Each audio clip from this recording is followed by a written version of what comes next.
রূপান্তরের সত্যের আজকের এই পর্বে সবাইকে স্বাগতম। প্রিয় বন্ধুরা, প্রীতি, সালাম এবং শুভেচ্ছা নেবেন। সবকিছু ঠিক থাকলে আগামীকাল নবনির্বাচিত এমপিরা শপথ গ্রহণ করবেন এবং তার মধ্য দিয়ে এই যে আমাদের গত 18-19 মাস জাতির কাঁধে চেপে থাকা জগদ্দল পাথরের মতো অবৈধ শাসক ডক্টর ইউনূস, তার বিদায় হবে উপদেষ্টা সহ। যদিও ইতিমধ্যে তার বিশেষ সহকারী এবং বেশ কিছু উপদেষ্টা দেশ থেকে পালিয়ে গেছে। এই উপলক্ষে আজকে যমুনা জুড়ে ছিল বিদায়ের সুর। প্রধান উপদেষ্টার কার্যালয়ে সবখানে থেকে তিনি বিদায় নিয়েছেন।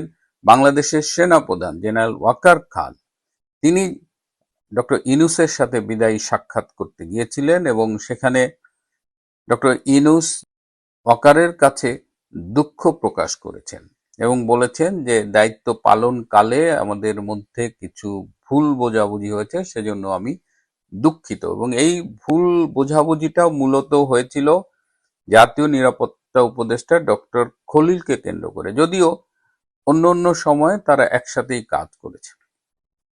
জেনারেল ওয়াকার ডক্টর ইউনূসকে বলেছে, স্যার আমরা আপনাকে অনেক মিস করব।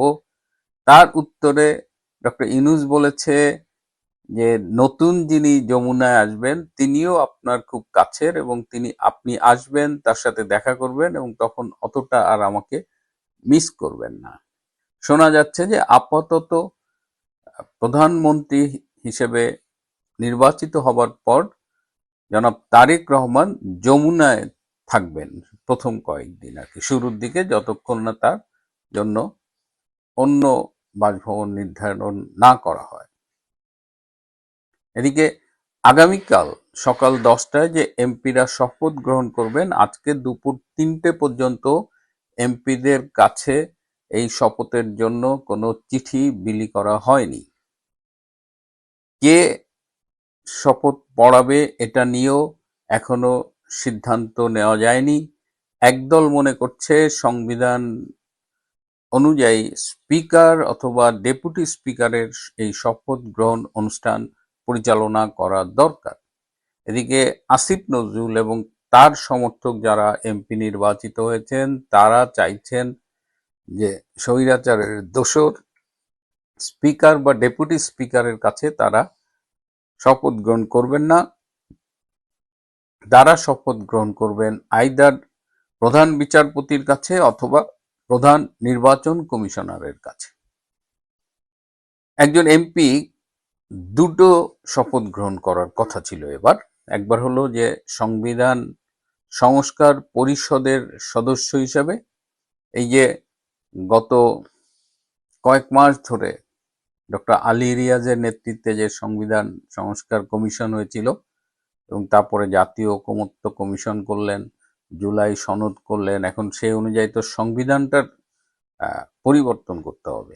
সেই পরিবর্তন করবে, তাদের তখন সংবিধান সংস্কার পরিষদ বলা হবে, এই এমপিরাই তো তারা করবে। আর এমনি নর্মাল এমপি হিসেবে তো একটা শপথ গ্রহণ আছেই, অর্থাৎ একজন এমপি দুইবার শপথ গ্রহণ করবেন।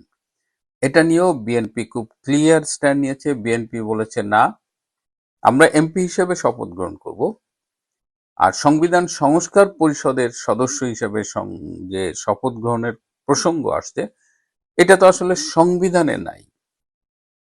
এবং আজকে বিএনপি নেতা সালাউদ্দিন আহমেদ বলেছেন যে অনেকগুলো শর্ত পূরণ হলেই তারা সংবিধান সংস্কার পরিষদের সদস্য হিসেবে শপথ গ্রহণ করবে। অনেকগুলো যদি হয় তারপরে, মানে ইটস এ কন্ডিশনাল।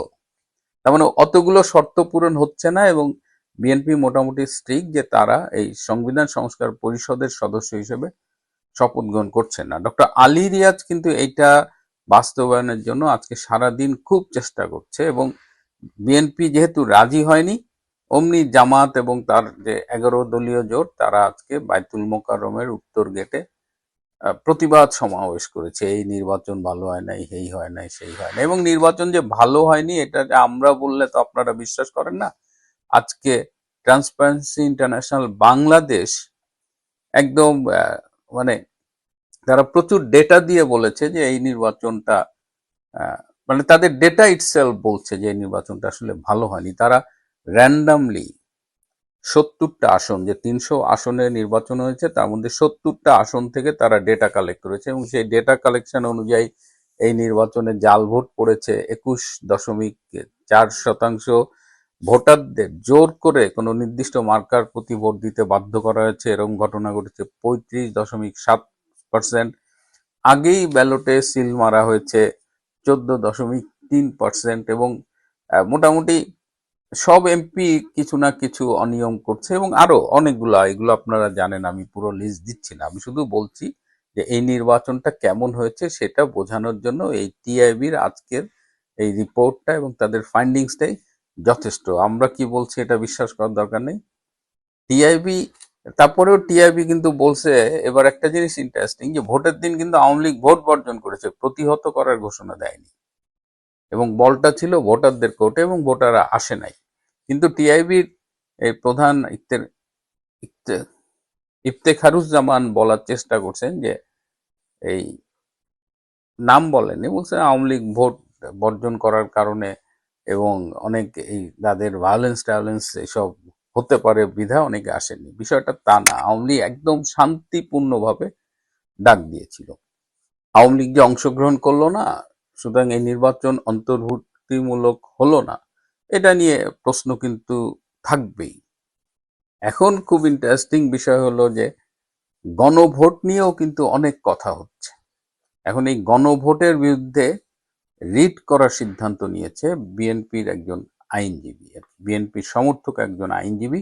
কারণ এই গণভোটটা আসলে সংবিধান সম্মত হয় নাই বলে মনে করছেন এবং এই গণভোটটা এটার বৈধতা নিয়েই চ্যালেঞ্জ করা হবে, রিট করা হবে, 1 নম্বর। 2 নম্বর হলো এই যে সংবিধান সংস্কার কমিশন, ঐকমত্য কমিশন, জুলাই চার্টার করার জন্য মিটিং, এইসব বিভিন্ন মিটিংয়ে এই আলী রিয়াজ, যে আমেরিকান নাগরিক, তাকে তো এখানে পাঠানো হয়েছে একটা স্পেশাল এজেন্ডা দিয়ে।